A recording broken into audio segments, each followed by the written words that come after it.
Capítulo 12. Por aquel entonces, Jesús cruzó en sábado los campos de cereales, y a sus discípulos les dio hambre, así que comenzaron a arrancar algunas espigas y a comerse los granos. Al ver esto, los fariseos le dijeron: Fíjate, tus discípulos están haciendo lo que no está permitido hacer en sábado. Él les contestó: ¿Es que no han leído lo que hizo David cuando él y sus hombres tuvieron hambre? ¿Acaso no entró en la casa de Dios y él y los que estaban con él se comieron los panes de la presentación? Y eso era algo que no les estaba permitido hacer. Solo pueden comerlos los sacerdotes. Además, ¿no leyeron en la ley que los sábados los sacerdotes en el templo no respetan el sábado y no por eso se hacen culpables? Pues yo les digo que tienen aquí algo más importante que el templo. Si hubieran entendido qué significan las palabras, lo que quiero es compasión, no sacrificios, no habrían condenado a los que no son culpables. Porque el Hijo del Hombre es Señor del sábado. Después de irse de aquel lugar, entró en la sinagoga de ellos, y resulta que había allí un hombre que tenía una mano paralizada. Así que para tener algo de qué acusar a Jesús, le preguntaron: ¿Está permitido curar a alguien en sábado? Él les respondió: Si tienen una oveja y ésta se cae en un hoyo en sábado, ¿quién de ustedes no la agarra y la saca de ahí? Un hombre vale mucho más que una oveja, de modo que está permitido hacer algo bueno en sábado. Entonces le dijo al hombre: Extiende la mano. Cuando él la extendió, la mano se le recuperó y quedó sana como la otra. Pero los fariseos salieron y conspiraron contra él para matarlo. Como Jesús se enteró, se fue de allí. Muchos lo siguieron, y él los curó a todos. Pero les ordenó con firmeza que no le dijeran a nadie quién era él. Así se cumplió lo que se había dicho por medio del profeta Isaías: Miren, este es mi siervo, a quien elegí, mi amado, quien tiene mi aprobación. Pondré mi espíritu sobre él, y él les aclarará a las naciones lo que es la justicia. No discutirá ni gritará, y nadie oirá su voz en las calles principales. No romperá la caña que está quebrada, ni apagará la mecha que apenas arde, hasta que haga triunfar la justicia. Realmente las naciones pondrán su esperanza en el nombre de él. Entonces le trajeron a un endemoniado que estaba ciego y mudo. Y Jesús lo curó, de manera que el mudo pudo hablar y ver. Todas las multitudes quedaron impactadas y se pusieron a decir: ¿No será este el hijo de David? Al oír esto, los fariseos dijeron: Este expulsa a los demonios por medio de Belcebú, el gobernante de los demonios. Sabiendo lo que pensaban, él les dijo: Todo reino dividido internamente va a la ruina, y ninguna ciudad o familia dividida internamente se mantendrá en pie. De la misma manera, si Satanás expulsa a Satanás, está dividido internamente. En ese caso, ¿cómo podrá su reino mantenerse en pie? Además, si yo expulso a los demonios por medio de Belcebú, ¿por medio de quién los expulsan los hijos de ustedes? Por eso ellos mismos los juzgarán a ustedes. Pero si yo expulso a los demonios por medio del Espíritu de Dios, es que el reino de Dios los ha tomado a ustedes desprevenidos. Además, si alguien quiere invadir la casa de un hombre fuerte y robarle sus cosas, primero tiene que atar al hombre, ¿no les parece? Solo entonces le podrá saquear la casa. El que no está conmigo está contra mí, y el que no recoge conmigo desparrama. Por eso les digo que a los hombres se les perdonará todo tipo de pecado y blasfemia, pero la blasfemia contra el Espíritu no se les perdonará. Por ejemplo, al que diga algo contra el Hijo del Hombre, su pecado se le perdonará. Pero al que hable contra el Espíritu Santo no se le perdonará. No, ni en este sistema, ni en el que va a venir. O hacen que sea un árbol bueno y su fruto bueno, o hacen que sea un árbol podrido y su fruto podrido. Porque el árbol se conoce por su fruto. Crías de víboras, ¿Cómo pueden hablar cosas buenas si son malos? Porque la boca habla de lo que abunda en el corazón. La persona buena saca cosas buenas de su tesoro de bondad, mientras que la persona mala saca cosas malas de su tesoro de maldad. Les digo que en el día del juicio, la gente tendrá que dar cuenta de cualquier cosa inútil que diga. Porque por tus palabras serás declarado justo, y por tus palabras serás condenado. Entonces algunos de los escribas y de los fariseos le dijeron: Maestro, queremos que nos des una señal. Y él les respondió: Esta generación infiel y malvada siempre anda buscando una señal, pero no se le dará ninguna excepto la señal de Jonás el profeta. Porque así como Jonás estuvo en el vientre del gran pez 3 días y 3 noches, el Hijo del Hombre estará en el corazón de la tierra 3 días y 3 noches. En el juicio, los habitantes de Nínive se levantarán con esta generación y la condenarán, porque ellos se arrepintieron al escuchar lo que Jonás predicó. Pero fíjense, aquí tienen a alguien que es más que Jonás, y en el juicio, la reina del sur se levantará con esta generación y la condenará, porque ella vino desde el último rincón de la tierra para oír la sabiduría de Salomón. Pero fíjense, aquí tienen a alguien que es más que Salomón. Cuando un espíritu maligno sale de una persona, pasa por lugares resecos buscando un sitio donde descansar, pero no lo encuentra. Entonces dice: volveré a mi casa de la que me fui. Y al llegar, la encuentra desocupada, barrida y decorada. Entonces se va y lleva a otros 7 espíritus todavía peores que él, y después de meterse dentro, ellos se quedan a vivir allí. Y la situación final de la persona resulta peor que la primera. Eso es lo que le pasará a esta generación malvada. Mientras él les hablaba a las multitudes, su madre y sus hermanos estaban afuera, y querían hablar con él. Así que alguien le dijo: Mira, tu madre y tus hermanos están de pie afuera, y quieren hablar contigo. Él le respondió al que le había avisado: ¿Quién es mi madre? ¿Y quiénes son mis hermanos?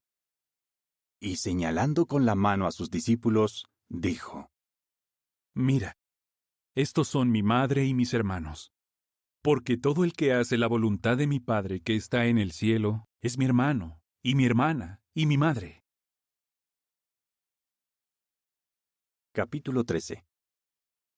Aquel día Jesús salió de la casa y se sentó a la orilla del mar. Y las multitudes que llegaron eran tan grandes que él se subió a una barca y se sentó, mientras toda la multitud estaba de pie en la playa. Entonces les enseñó muchas cosas usando comparaciones. Les dijo: Escuchen. Un sembrador salió a sembrar. Y al ir sembrando, algunas semillas cayeron junto al camino, y vinieron las aves y se las comieron. Otras cayeron en terreno rocoso, donde había poca tierra, y brotaron enseguida porque la tierra no tenía profundidad. Pero cuando salió el sol, las plantas se quemaron, y como no tenían raíces profundas, se marchitaron. Otras cayeron entre espinos, y los espinos crecieron y las ahogaron. Y otras cayeron en la tierra buena y empezaron a dar fruto. Unas dieron 100 veces más de lo que se había sembrado, otras 60 y otras 30. El que tenga oídos, que escuche con atención. De modo que los discípulos se acercaron y le preguntaron: ¿Por qué les hablas usando comparaciones? Él les respondió: A ustedes se les concede entender los secretos sagrados del reino de los cielos, pero a ellos no. Porque al que tiene se le dará más, y tendrá en abundancia, pero al que no tiene, se le quitará hasta lo que tiene. Por eso les hablo a ellos usando comparaciones, porque aunque ven, en realidad no ven, y aunque oyen, en realidad no oyen, ni tampoco comprenden nada. En ellos se cumple esta profecía de Isaías. Ustedes van a oír, pero jamás van a comprender. Van a mirar, pero jamás van a ver. Porque el corazón de este pueblo se ha hecho insensible. Se han tapado los oídos y han cerrado los ojos para que nunca vean con los ojos, ni oigan con los oídos, ni comprendan con el corazón, ni regresen a Dios y yo los sane. Sin embargo, Felices los ojos de ustedes, que ven, y sus oídos, que oyen. Porque les aseguro que muchos profetas y personas justas desearon ver las cosas que ustedes están observando, pero no las vieron, y oír las cosas que ustedes están oyendo, pero no las oyeron. Así que ahora escuchen lo que significa el ejemplo del sembrador. Cuando alguien oye la palabra del reino, pero no la comprende, el maligno viene y arranca lo que se sembró en su corazón. Esta es la semilla que se sembró junto al camino. La semilla que se sembró en terreno rocoso es el que oye la palabra y enseguida la acepta con alegría. Pero no tiene raíces profundas en su interior y solo sigue adelante por un tiempo. Cuando surgen dificultades o persecución por causa de la palabra, enseguida tropieza. La semilla que se sembró entre los espinos es el que oye la palabra, pero deja que las preocupaciones de este sistema y el poder engañoso de las riquezas la ahoguen, y por eso la palabra no da fruto. Y la semilla que se sembró en la tierra buena son los que oyen la palabra y comprenden su significado. Estos sí dan fruto. Unos producen 100 veces más, otros 60 y otros 30. Entonces les puso esta otra comparación. El reino de los cielos puede compararse a un hombre que sembró en su campo buena semilla. Mientras los hombres dormían, vino su enemigo, sembró mala hierba entre el trigo y se fue. Cuando los tallos brotaron y aparecieron las espigas, también apareció la mala hierba. Así que los esclavos del señor de la casa vinieron y le dijeron: «Amo, ¿no sembraste buena semilla en tu campo? Entonces, ¿por qué hay mala hierba?» Él les dijo: «Esto lo hizo un hombre, un enemigo». Los esclavos le preguntaron: «¿Quieres que vayamos y la arranquemos?» Él les respondió: «No, no sea que al arrancar la mala hierba, arranquen también el trigo. Dejen que crezcan juntos hasta la cosecha, y en la temporada de la cosecha les diré a los cosechadores que primero arranquen la mala hierba y la aten en manojos para quemarla, y que luego recojan el trigo y lo guarden en mi granero». También les puso esta otra comparación. El reino de los cielos es como un grano de mostaza que un hombre tomó y sembró en su campo. Esta semilla es sin duda la más pequeña de todas las semillas, pero cuando crece, es la más grande de todas las plantas de huerto y se convierte en un árbol. Y así las aves del cielo vienen a refugiarse entre sus ramas. Y les planteó otra comparación más. El reino de los cielos es como la levadura que una mujer tomó y mezcló con 3 grandes medidas de harina. Al final, toda la masa fermentó. Jesús les dijo todas estas cosas a las multitudes usando comparaciones. De hecho, nunca les hablaba sin utilizar alguna comparación. Así se cumplió lo que se había anunciado por medio del profeta, que dijo: «Abriré mi boca usando comparaciones. Proclamaré cosas que han estado escondidas desde la fundación». Luego, después de despedir a las multitudes, entró en la casa. Sus discípulos se le acercaron y le dijeron: «Explícanos el ejemplo de la mala hierba en el campo». En respuesta, él explicó: El sembrador de la buena semilla es el Hijo del Hombre. El campo es el mundo. La buena semilla son los hijos del reino. La mala hierba son los hijos del maligno. Y el enemigo que la sembró es el diablo. La cosecha es la conclusión de un sistema, y los cosechadores son los ángeles. De manera que así como se arranca la mala hierba y se quema en el fuego, así pasará en la conclusión del sistema. El Hijo del Hombre enviará a sus ángeles, y ellos sacarán de su reino todas las cosas que llevan al pecado y a las personas que violan la ley, y las arrojarán en el horno de fuego. Ahí es donde llorarán y apretarán los dientes. En ese tiempo, los justos brillarán en el reino de su Padre tanto como el sol. El que tenga oídos, que escuche con atención. El reino de los cielos es como un tesoro que estaba escondido en un campo y que un hombre encontró. El hombre lo volvió a esconder, y de la alegría que le dio fue y vendió todo lo que tenía y compró ese campo. El reino de los cielos también es como un comerciante viajero que buscaba perlas finas. Al encontrar una perla muy valiosa, se fue y enseguida vendió todas las cosas que tenía y la compró. El reino de los cielos también es como una red de pesca que bajaron al mar y recogió peces de todo tipo. Cuando se llenó, la arrastraron hasta la playa. Se sentaron y pusieron los peces buenos en recipientes, pero los que no servían los desecharon. Eso es lo que pasará en la conclusión del sistema. Los ángeles saldrán, separarán a los malvados de los justos y los echarán en el horno de fuego. Ahí es donde llorarán y apretarán los dientes. ¿Comprendieron ustedes el sentido de todo esto? Ellos le contestaron. Sí. Entonces les dijo: En ese caso, sepan esto. Todo maestro que ha sido instruido acerca del reino de los cielos es como un hombre, el señor de la casa, que saca de su tesoro cosas nuevas y cosas viejas. Después de ponerles estas comparaciones, Jesús se fue de allí. Cuando llegó a su tierra, se puso a enseñar en la sinagoga de ellos, y dejó a la gente impactada. Decían: ¿Dónde consiguió este hombre esta sabiduría y el poder para hacer estos milagros? ¿No es el hijo del carpintero? ¿No es su madre la que se llama María? ¿Y no son sus hermanos Santiago, José, Simón y Judas? ¿Y sus hermanas no viven todas aquí con nosotros? Entonces, ¿dónde consiguió él todas estas cosas? Y esto se convirtió en un obstáculo para que creyeran en él. Pero Jesús les dijo: Al profeta se le honra en todos lados, menos en su propia tierra y en su propia casa. Y por la falta de fe de ellos, él no hizo muchos milagros allí. Capítulo 14. En aquel tiempo, Herodes, el gobernante de distrito, oyó lo que contaban de Jesús y les dijo a sus sirvientes: Es Juan el Bautista. Fue levantado de entre los muertos y por eso puede hacer esos milagros. Herodes había arrestado a Juan y lo había encadenado y metido en prisión por Herodías, la esposa de su hermano Filipo. Y es que Juan le había estado diciendo: No te está permitido tenerla como esposa.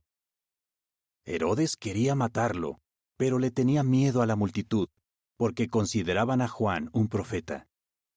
Pero cuando se celebraba el cumpleaños de Herodes, la hija de Herodías bailó para la ocasión, y Herodes quedó tan encantado que prometió con un juramento que le daría cualquier cosa que ella pidiera. Entonces ella, presionada por su madre, dijo: Dame aquí, en una bandeja, la cabeza de Juan el Bautista. El rey se entristeció, pero teniendo en cuenta sus juramentos y a sus invitados, mandó que se la dieran. Hizo que le cortaran la cabeza a Juan en la prisión. Entonces trajeron la cabeza en una bandeja y se la dieron a la joven, y ella se la llevó a su madre. Luego vinieron los discípulos de Juan y se llevaron el cadáver y lo enterraron. Después fueron a contárselo a Jesús. Cuando Jesús recibió la noticia, se fue de allí y salió en una barca a un lugar retirado para estar solo. Pero las multitudes, al enterarse, lo fueron siguiendo a pie desde las ciudades. Cuando llegó a la orilla, vio una gran multitud, y profundamente conmovido, curó a los que estaban enfermos. Pero al atardecer, sus discípulos se le acercaron y le dijeron: Este lugar está retirado, y ya es tarde. Despide a las multitudes para que vayan a las aldeas y se compren algo de comer. Pero Jesús les dijo: No hace falta que se vayan. Denles de comer ustedes. Ellos le contestaron: Lo único que tenemos aquí son 5 panes y 2 pescados. Tráiganmelos, les dijo él. Entonces les mandó a las multitudes que se sentaran en la hierba.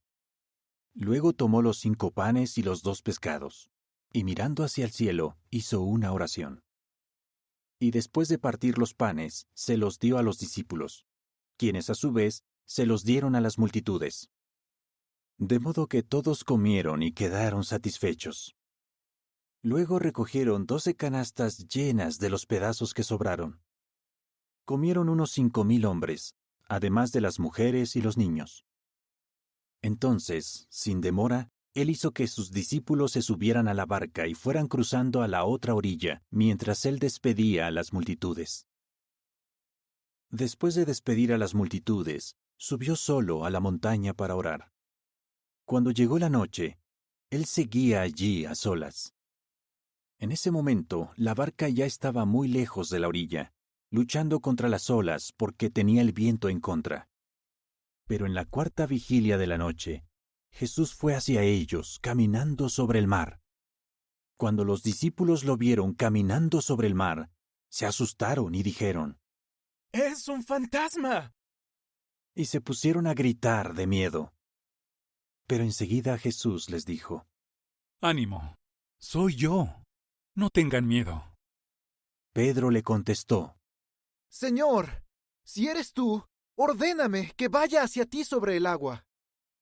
Él le dijo: Ven. Entonces Pedro se bajó de la barca y fue caminando sobre el agua hacia Jesús. Pero al fijarse en la fuerza del viento, le dio miedo, y como empezó a hundirse, gritó: Señor, sálvame. Jesús inmediatamente le extendió la mano, lo agarró y le dijo: Hombre de poca fe, ¿por qué te dejaste vencer por la duda? Después de que se subieron a la barca, el viento se calmó. Entonces los que estaban en la barca le rindieron homenaje y le dijeron: Tú realmente eres el Hijo de Dios. Y terminaron de cruzar el mar y llegaron a la tierra de Genesaret.